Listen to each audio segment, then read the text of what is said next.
男人出价数十万只为请我给他老婆纹身，但我却毫不犹豫拒绝了他。即使他加价到100万，我依然不同意。只因男人和老婆结婚数年一直没有孩子，而我纹出的纹身图案有改变命运的能力，只需要我在他老婆身上纹一只小兔子，回家后他即可喜当爹，过上多子多福的日子。然而同时，我纹的图案还有着致命的禁忌，每当纹身者违背图案禁忌，必会惨遭横祸。兔子这种代表繁衍生育的图案禁忌，自然是忠于家庭。于是当我看到男人头上那顶绿色的帽子时，我当即就拒绝了这单生意。此时纹身店内进来一个花枝招展的女人。帅哥，晚上一起去喝一杯。我摆摆手打断了女人，你是程展的未婚妻吗？一听到程展的名字，方云立刻变得不耐烦。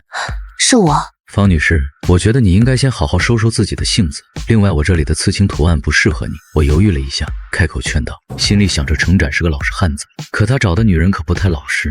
闻言，方云的脸立刻冷了下来。让你纹个身而已，说那么多废话做什么？要不是程展要求，我必须来你店里纹身。就你这种破店，我看都不会多看一眼。说着，女人从包里拿出一叠钱，趾高气昂道：3000够不够？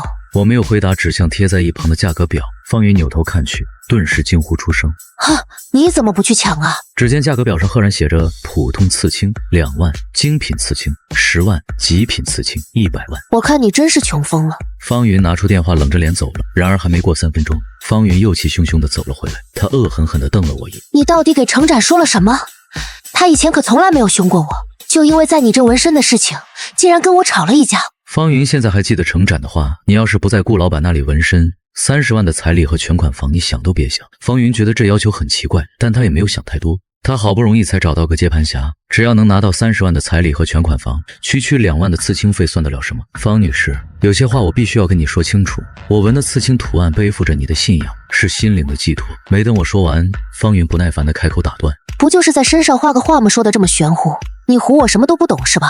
这就是你们商家的销售手段，就把东西吹得可神了，实际上啥也不是。好吧，我也没有再多说什么。你即将要步入婚姻的殿堂，那我就替你挑选一幅关于爱情的刺青图案吧。随便你。方云懒得听其他东西，他就是过来做做样子，什么图案他根本就不在乎。这时妹妹刚好放学，我对着她招呼了一声，韩玉，你先帮我看下店，我去后面准备一下给客人纹身。说完，我揉了揉妹妹的头发。蓝韩玉一脸害羞的点头答应。看到两人这副样子，方云似乎误会了什么。等我回房间后，方云立刻用一副过来人的语气道，小姑娘，你可别太傻了，等你出了校园，你就会发现外面比他优秀的男人多的是。我劝你还是趁早跟这种不良青年划清界限为好。你看看，我就找了个老实人，马上就要拥有自己的房子和几10万存款了，你要学的东西还多着呢。所以阿姨，你现在挣的每一分钱都是通过你流汗挣来的，对吗？你这伶牙俐齿的小丫头。方云脸色青红交加，他强忍着怒意没有发作，万一惹恼了这小妮子，顾星不给她纹身了怎么办？屋子里，我将两人的话一字不差听到耳中音。韩玉这丫头看人还挺准，我笑了笑，拿起一本刺青图鉴。刺青图腾属性爱情百合，它纯洁庄严，心心相印，是对爱情最真挚的祝福。忌讳，它不允许爱情被玷污。准备好材料后，我来到前台。方女士，我给你选了一幅白色百合图案，接下来我说的忌讳你一定要记住。这玩意儿还有忌讳呢？方云满不在乎地说道，不管你之前是什么样的，但当我给你刺青完毕以后，你要收敛自己，从此和你老公好好过日子。是程展让你跟我说这些的吧？你放心，我肯定会跟他好好过日子的。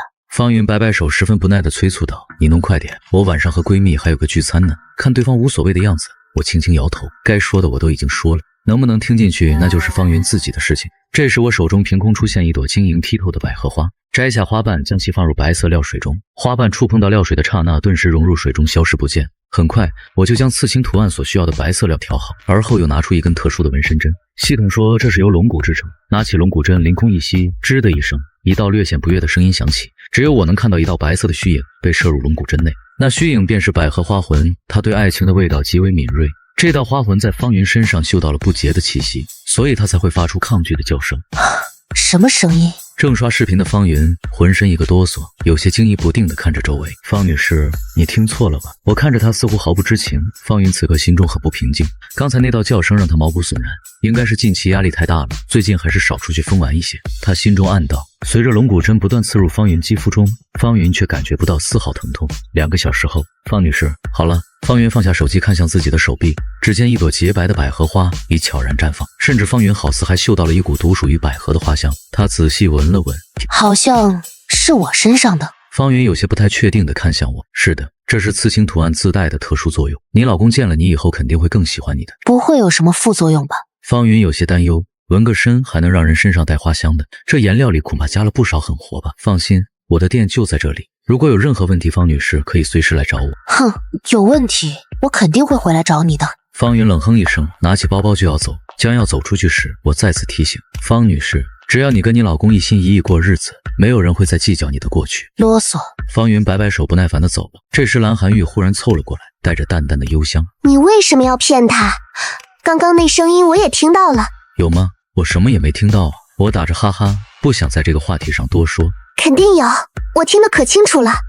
快说，不然我1个星期不给你带饭。蓝寒玉一脸凶狠地威胁道：“你是想饿死我？”说着，我弹了他个脑瓜崩子。顾星，蓝寒玉气呼呼地喊道。话音刚落下，一只温暖有力的手就牵起了他的手。今天哥挣钱了，带你出去吃大餐。晚上8点，瑞尼斯西餐厅。闺蜜严玲玲对着方云恭维道：“哇，你这是发财了，新手机、新包包、新衣服全都安排上了。”毛毛雨了。他说着，又不经意地露出自己的宝马车钥匙。果然，严玲玲顿时投来羡慕的目光。我去，彩礼给你了，房子也给你安排了，还给你添了一辆宝马车，你这男朋友够宠你的啊！呵呵，女人最重要的就是利用好自己的优点。我现在让程展做什么，他就做什么。方云言语中并没有满足，反而充满了趾高气昂的意思。对了，你今天不是去纹身了？给你纹身那小哥帅不帅？严玲玲有些好奇地问道。她总觉得方云和以前有些不一样，更漂亮也更有气质了，而且身上还有种淡淡的芬芳。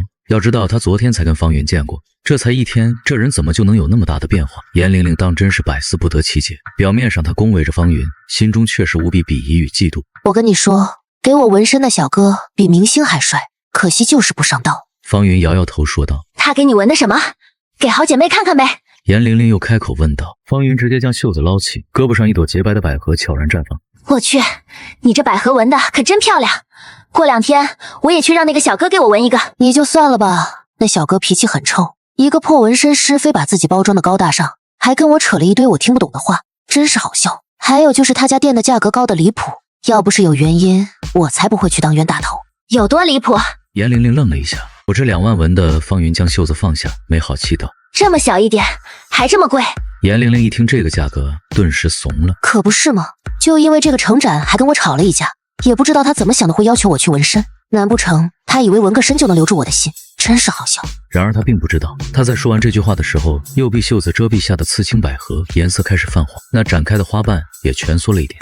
听你这话的意思，还不打算收手？程展可比你以前找的男朋友们靠谱多了，家里有车有房，工资也不错，还这么宠你。要不我说你就收手，和程展好好过日子算了。你开什么玩笑呢？我现在能遇到程展以后，就能遇到比程展更强的，更别说我现在的姿色，哪个男人见了不心动？见方云生气眼里，连忙说道：“别生气，别生气，你说的对，以你现在的姿色，绝对能找到比程展更有钱、更优秀的男人。”方云就喜欢听闺蜜说这种话，顿时喜笑颜开。这还差不多。忽的严玲玲皱着鼻子使劲闻了闻，哪里来的臭味？我怎么没闻到？严玲玲正想说些什么，忽然看向方云，一脸的惊恐。方云，你的脸……在她的眼中，方云的脸变得皱纹密布，看起来十分恐怖。闻言，方云神色一变，连忙拿出随身携带的镜子。她非常在意自己的模样，能够走到今天这一步，姿色有多重要，方云是最清楚的。好在镜子中自己的容貌并没有发生变化。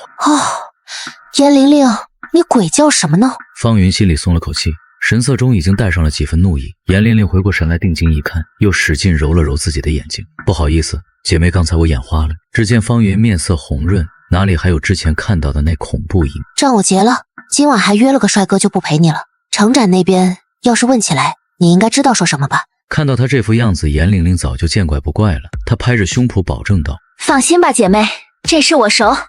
回头送你一套口红。走了。”方云十分满意他的回答，而后有些迫不及待地走。而此时，他衣袖下的百合刺青已经通体变成了枯黄。严玲玲看着方云离开的方向，眼神中闪过一丝不屑。没多久，严玲玲也走。她走后，相邻不远的一个座位上，略带气愤的声音传来：“顾星哥，那女的也太过分了。说话的人正是蓝涵玉，我俩也正好在这里吃饭。方云刚才说的话，我俩也都听得清清楚楚。我摇摇头，没有说话。空气中那股恶臭，我早都闻到了。百合花魂已经警告过他2次了，若他还要执迷不悟，耶稣也救不了。哥，你想什么呢？蓝涵玉伸出手，在我眼前晃了。没什么，你吃饱了吗？吃饱啦，可我还想吃一串鱼丸。行，你只要不怕吃胖，想吃什么我都给你买着。另一边，一家星级大酒店门前，方云刚下出租车准备进去，忽然他的手机响了，是男朋友程展打来。老婆，我想你了，你在哪儿？我去接你。我还能在哪儿？当然在玲玲家。咱们不是快结婚了吗？结婚以后我再待闺蜜家，是不是就不合适了？所以我想着结婚前几天多在闺蜜家住2天。如果是以前，程展肯定会说几句关心的话，然后就挂掉电话。可这一次电话那头的程展沉默了。呜，电话那头似乎还有些杂音。老公，你在听吗？你放心，就这几天了。等结婚以后，我肯定会天天在家陪着你。而此时的严玲玲家中，严玲玲被胶带封着嘴巴，脸上还有一个醒目的巴掌印，而她面前站着的正是方云的男朋友程展。此时程展的神色阴晴不定，严玲玲看着神色不断变化的程展，心中那叫一个忐忑。最终程展还是深吸一口气，用最轻柔的语气道：老婆，我想吃你给我做的饭，回来给我做饭吃吧。这是他最后的挽留。方云，你他妈的别玩了啊！严玲玲心中怒吼，只求能有奇迹出现，但她清楚方云是不可能会回家的。你自己点外卖不就行了？行了，我闺蜜叫我，就不和你说了。电话挂断后，程展神色平静地将手机揣进兜里，他看向严玲玲说道：其实你每次给方云打掩护我都知道，我也知道他玩心重，本以为订婚之后他会收敛一些，没想到啊。程展摇摇，他将严玲玲嘴巴上的胶布撕下。程展，你是不是疯了？你和方云之间的事情关我什么事？严玲玲顿时大喊大叫道：嘘，放心，我不会把你怎么样。你难道就不好奇，为什么我明明知道方云是个什么样的女人，我还愿意答应和她结婚吗？一听这话，严玲玲也不挣扎了。这一刻，好奇心盖过了一切。为什么？是纹身。她说着，眼神中闪过一丝寒意。纹身能有什么问题？严玲玲一头雾水，只觉得无比的怪异和荒谬。莫非那家纹身店用的是假冒劣质的产品？方云在那里纹身会染病是不是？怎么，方云出去玩的时候就不怕染病了？而且我程展还没有你想的那么下作，你知道吗？大半年前我还是个身无分文的穷小子。程展此时说出了一个秘密。怎么可能？严玲玲一下子傻眼了。要知道程展可是一个餐馆的老板，方云带着他去过程展的餐馆几次。程展的餐馆地段很好，生意也很火，一年少说也能挣个大几十万。正是因为如此，方云才会看上程展。可现在程展竟然说自己大半年前还是个身无分文的穷小子，这怎么可能？下一刻，程展将上衣向上掀起，顿时一个图案映入严玲玲眼里，那是一个金元宝，一个闪烁着微弱金光的金元宝，它在发光。严玲玲直接懵了，她只觉得脑子有些不够用，纹身发光了，什么情况？是不是觉得很不可思议？顾大师可是有真本事的人。程展将衣服放下，提起我的时候，他神色中的尊敬，自不用多说，就是因为靠着这招财源吧，短短时间内我才能积累出这样的财富来。程展说着，眼睛微微眯起。方云那个蠢女人，不会真以为我程展的钱这么好拿吧？严玲玲打了个哆嗦，一种不好的预感涌上心头。另一边，方云挂掉电话，十分不屑地说道：程展啊，程展，你一年收入不过100万，就凭这个也想娶我，简直可笑。我方云要嫁的是那种真正的富二代。方云心中早就有了目标，程展在他心中不过是一个跳板而已。像这样的跳板，方云已经经历过很多，利用然后再甩掉，这一套流程他早就烂熟于心。这时路口绿灯亮起，方云立刻朝着路对面的酒店走去。然而他没注意到，身后的行人一个个捂住口鼻，仿佛躲瘟神一样躲着方云。人群中一个小女孩忍不住道：妈妈，那个姐姐身上好臭啊！女孩的母亲连忙捂住她的嘴巴。方云扭头看了小女孩一眼，忽然他也闻到了一股臭味。此时方云肚子内翻江倒海，只觉得想吐。他伸手想要捂住自己的鼻子，可当手伸过来的时候，方云眼眸陡然放大，只见原本白皙圆润的手臂此时已经干瘪，手臂上布满老年斑，十分的丑。似乎是想到了什么，方云连忙从包里拿出镜子来，镜中的他俨然一副老妪的模样。我怎么变成这副鬼样子？不，这不是我。方云只觉得脑瓜子嗡嗡作响，他想要迈步逃离这里，却惊骇地发现自己动弹不得，双脚仿佛扎根死死定在原地。这时一辆车子从远处疾驰而来。不要！方云惊恐大叫，可那车子速度丝毫不减，直直地朝他开了过来。砰的一声，方云整个人直接飞出数米远。弥留之际，他耳边似有一道清冷的声音缓缓传来：“方女士，我这里的刺青不适合你。”翌日，我坐在店内拿着手机刷到一条新闻：昨夜滨河路口发生车祸，一位女士惨死街头。据目击群众所说，车祸发生之前，该女士于马路上大吼大叫，似乎是精神恍惚。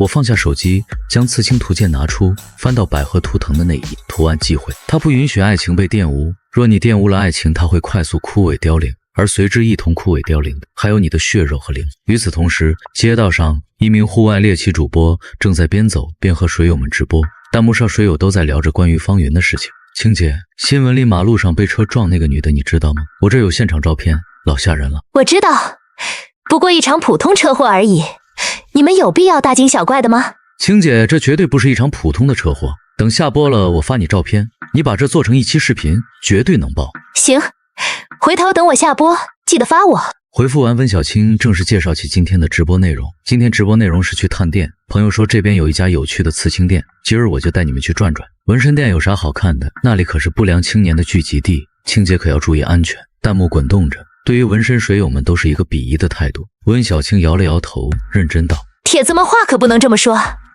刺青传承到现在已经近2000年，古人在身上刻画图腾以求庇佑，便是最早的刺青起源。再比如当年的岳母刺金钟报国，也是刺青的一种，这也算是心灵信仰的寄托。很快，温小青来到朋友推荐的刺青店前，只见招牌上就一个字：聂。家人们，这家店名倒是有些意思。温小青看着刺青店的店名，眼睛一亮，也许真能遇到一些有趣的事情。温小青伸手推开了刺青店的门。老板在吗？在的。我连忙起身往柜台走去。好帅！温小青看到我后一愣。你好，是要纹身吗？我伸手在温小青眼前晃了晃，温小青这才回过神来，不由俏脸一红。老板，我不纹身，自我介绍一下，我叫温小青，是一位户外猎奇主播。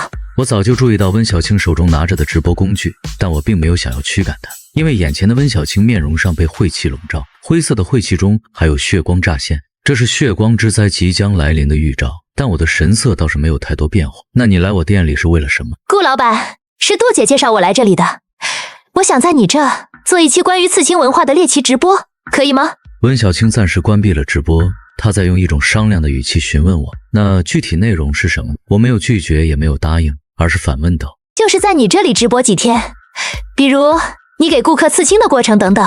温小青十分简单明了地说道。当然也不会白让老板你出力，1天3000怎么样？行，不过事先说好，我这店的生意比较清冷。那我正好帮你宣传宣传嘛。顾老板是有真本事的人，迟早会飞黄腾达的。合作达成。温小青笑着称赞道：呵呵，那就借你吉言了。我对温小青感官不错，这妮子长得不错，也很有礼貌。对了，顾老板，店内没什么忌讳吧？我等会想先给水友们看看你的店。温小青又开口问道：除了最后一间房是我的卧室，其他地方你可以随便转。行，那顾老板你先忙，我先自己直播一会儿。温小青说完，再度打开了直播。帖子们搞定了，接下来几天我会带大家深入的了解夏国的刺青文化。青姐，我听说什么关公睁眼必杀人，是不是真的？兄弟们，有没有头铁的去刺一个看看？水友们发着弹幕，温小青则是和水友们互动着。另一边，我不动声色将目光从温小青身上收回，这丫头应该是被某种东西给缠上了。我拿出手机找到温小青的账号，看了看她以往的作品，打开作品，许多标题顿时呈现出来：夜探无人庄，深夜海边的哭声是什么？胆小者渗入史上最惊险，荒废的巨石疯人院。总共有20几个作品，每一个时长都在6、7个小时左右，可以看出温小青是很认真的在做作品。我随手打开她最近更新的作品：荒废的巨石疯人院。这个地方我也知道，好像之前是一家精神病医院，不知道什么原因荒废掉了。这地方一般没人愿意去那里。刚打开视频看了没多会，我的眉头就皱了一下。就在视频某个瞬间，某个角落，一个黑影一闪而过。当我准备倒回去仔细看的时候，店门忽然被推开来，一道略显激动的声音就传了过来：小青，我可算找到你了。谭泽宇，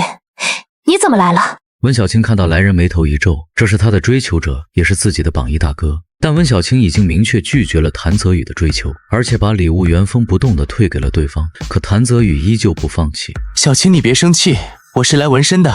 谭泽宇一脸的讨好，说完他走到我面前，一脸牛逼地说道：“老板给我纹个过肩龙。”你确定？我抬头看向谭泽宇，反问道：“对，就过肩龙，多少钱？顾客就是上帝，顾客开口你还问什么？纹不就完了？”你这小身板子扛不住的，你要真想纹，我给你选2个图案怎么样？我开口建议道。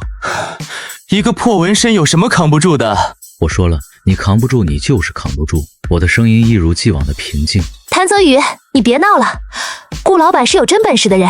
温小青走过来出言制止道：“小青，你放心，我这人从小就命硬，一个过肩龙而已。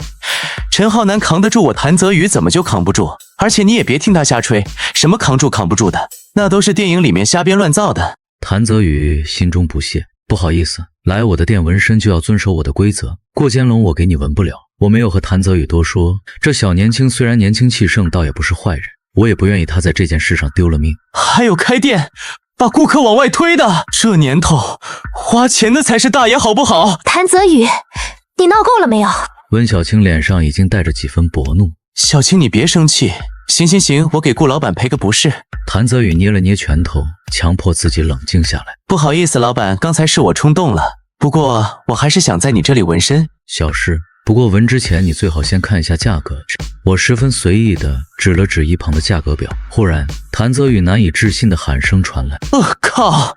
你怎么不去抢？”这时，温小青看了一眼价格，也是一愣。我抬头瞥了一眼谭泽宇，淡淡道：“明码标价，童叟无欺。”谭泽宇被噎得说不出话来，一时间进退两难。温小青倒是好奇地开口道：“顾老板，这几种纹身有什么区别呀？”我开口回答：“普通刺青作用比较单一，比如聚财、增加桃花、改善运势。那顾老板，要是我纹了个聚财的刺青，是不是就能多挣钱了？”温小青忍不住问道：“挣点小钱倒是没什么问题。”我点头说道：“吹，你就使劲吹。”谭泽宇心中不屑：“纹个身就能增加财运，你咋不上天呢？之前我让你给我纹过肩龙，你不给纹，别人求财你就能纹了，你是不是在针对我？”顾老板的刺青价格，你能接受就在这里纹，不能接受别在这里自找没趣，可以吗？我错了。谭泽宇知道温小青是真的生气了，不由连忙道歉，但他又不想丢掉面子，扭头对我开口：“老板，那给我纹个10W 的刺青，我就想要一个道上的纹身。”他是想学陈浩南那样纹个看着就霸气的纹身。我摇头说道：“你的胆气不足，筋骨也很脆弱，纹这种类型的刺青，每隔一段时间就需要见血，你确定能接受？”你这话什么意思？谭泽宇神色很不自在。什么叫胆气不足，筋骨脆弱？瞧不起谁呢？若你真要这类型的，我给你挑选个相对适合你的。我耸耸肩，没有再做解释。想作死的人是根本拦不住。我谭泽宇今儿就还不信邪了，纹就给我纹这种类型的。谭泽宇掏出一张银行卡，重重地拍在柜台上，他眼睛泛红，好似想要证明什么。行，我给你找找适合你的刺青图案。我起身往店内的房间走去。10分钟后，我拿着刺青图鉴走了出来。这2幅里，你挑选一个吧。温小青也凑过来，认真去看面前的刺青图鉴。顾老板，这次刺青图案都有人在这里纹过吗？温小青无比好奇地问道。图鉴上的一个个图案都仿佛要活过来一般。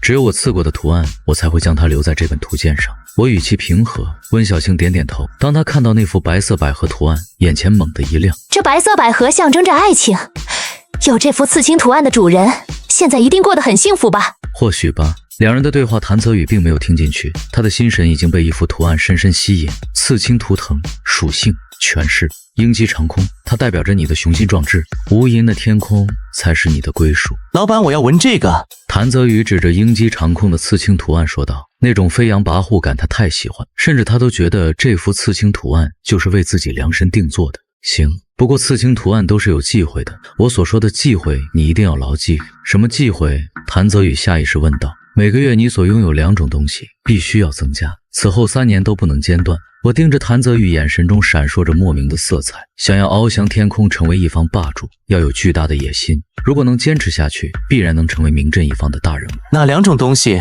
谭泽宇看着我，宛若看一个神棍。你拥有的财富和地位。我语气重新变得平静。行了，我知道了，赶快给我纹吧。好。谭泽宇入座后，将上衣脱下，我准备好材料，开始在他身上纹身。随着龙骨针的刺入，谭泽宇只感觉到了些许的疼痛感。不多时，我就完成了这次的刺青。只见谭泽宇胸前一只雄鹰展翅而飞，那种鹰击长空的气势汹涌澎湃，真是霸气无比。谭泽宇看着镜子中的自己无比的满意，然后他情不自禁地捏了捏拳头。我怎么感觉自己的力气都变大了？是错觉吗？谭泽宇在镜子前自顾自的臭美，我和温小青没去搭理他。顾老板，你这技术真是无敌了！明天我给你介绍一个顾客。温小青眼睛发亮，刚才刺青的过程他可都是看在眼里。看着要走的温小青，我拿出一块玉雕递给对方，你直播也算是帮我宣传，这玉雕就算是我送你的礼物吧。看着我递来的玉雕，温小青愣了下，然后欣然接过。顾老板，那我就不跟你客气了，明天见了。刺青店外，谭泽宇追上了离开的温小青。小青，等等我，今天是我不好，这样我请客算是赔罪了。温小青停下脚步，神色冷冷。谭泽宇，你不是我喜欢的类型，我们之间是不可能有结果的。我希望今天是最后一次和你见面，不然的话，魔都再无你谭家立足之地。温小青说完，坐上一辆早就等候得势的车走了。谭泽宇站在原地，脸色青红交加。片刻后，他长长叹了口气：唉，温家这大腿算是抱不上了。算了，魔都又不是温家一家独大，这条路行不通，那就换条路走。谭泽宇捏了捏拳头，眼眸中闪过火焰，那是一种名叫野心的火焰。另一边，一辆豪车中，司机声音清冷：大小姐，这个谭泽宇要不要处理一下？这次就算了，再有下一次你看着处理吧。说完，温小青拿出手机，打开一条消息：青姐，这绝对不是简单的车祸。我朋友认识这女的，是个经常逛夜店的，玩得很开。不过她才29，皮肤怎么会老成这样子？下面是发过来的几张图片。温小青仔细看看这几张图片，一看之下，秀眉不由轻轻蹙起。行，等我做完这一期关于刺青的猎奇直播，再想办法看看能不能接触下这件事情。温小青回复过去了一条信息。深夜，温小青漫无目的地行走在黑暗中，心中的恐惧感不可遏制地涌出。这是哪里？是梦吗？此时温小青清楚自己是在梦里，但无论如何，她都无法从梦中醒过来。忽的她眼前的黑暗渐渐退去，温小青来不及欣喜，就被眼前的景象给吓了一跳。面前是一座荒废已久的建筑，依稀还能认出牌匾上的字：巨石精神病院。温小青脑子一懵，整个人都有点傻了。这个地方她前不久才来过。片刻后，温小青深吸一口气，迈步往巨石精神病院中走去。而此时，温小青卧室的床头，一块玉雕正散发着淡淡的光晕。梦中温小青小心翼翼地行走在走廊上，和之前来这里的时候完全不同。现在的巨石精神病院中，墙壁上干涸着不明液体。老鼠！我嗅到了该死的老鼠身上传来的气息，杀了它！砰的一声，门忽然被推开来，一个身穿破烂病服的男人踏上走廊，看到温小青，他的眼睛陡然变得通红。我要将你的皮剥下来，做一件崭新的衣服。温小青来不及思考，慌不择路地向前跑，肺仿佛要炸开来，那种难受感让人几欲窒息。温小青此刻明白了，自己应该是在某个不经意间被巨石精神病院中的鬼东西给缠上了。他是猎奇主播，对于鬼怪方面的传闻还是有一些了解的。该死的老鼠，你跑不掉的！那个疯子气急败坏的声音从身后传来，我该怎么办？温小青跑到一间屋子，躲到一个柜子，强迫自己冷静下来。虽然是在梦中，但他会疲惫，会感到恐惧，甚至还有饥饿感传来。如果我被抓住了，现实里会怎么样呢？是会醒来，还是会死掉？温小青的脑海中诸多念头一一闪过，她不敢去赌，因为她承担不起赌错的后果。温小青正思考间，忽的一只手按在了柜子上。老鼠，我抓到你了！不好！温小青脸色骤变，没想到那个疯子那么快就找到了自己。此时温小青已经无路可退，完了！看着朝自己抓来的手臂，温小青眼眸逐渐暗了下去。一路逃窜，她太累了，整个人已经疲惫到了极点。眼前的疯子根本就不是温小青能够反抗的，眼看疯子的手就要抓住自己，就在这时，一块玉雕忽然浮现。这是温小青美眸瞪大，这玉雕正是我送给他。此刻玉雕上的道士仿佛活了过来。大胆邪祟，竟敢在这里放肆！慈眉善目的道士语气陡然变得愤怒起来，整个人的气势都变得暴烈。道士手捏符箓，如烈阳般的光明骤然于昏，暗中打量。是道门法宝，你怎么可能有这种东西？符箓拍在他身上，顿时发出凄厉的惨叫，他整个人都如同瓷器一般开始龟裂。我不会放过你，我会一直缠着你！疯子死死盯着温小青，然后如同泡沫一般消散。温小青刚想说点什么，眼前的道士虚影忽然消失不见，紧接着黑暗如同潮水一般退去。温小青猛然从床上惊醒，看着周围熟悉的环境，仍旧是心有余悸。他连忙朝床头柜上的玉雕看去，只见床头柜上原本完好的玉雕，此时已经四分五裂。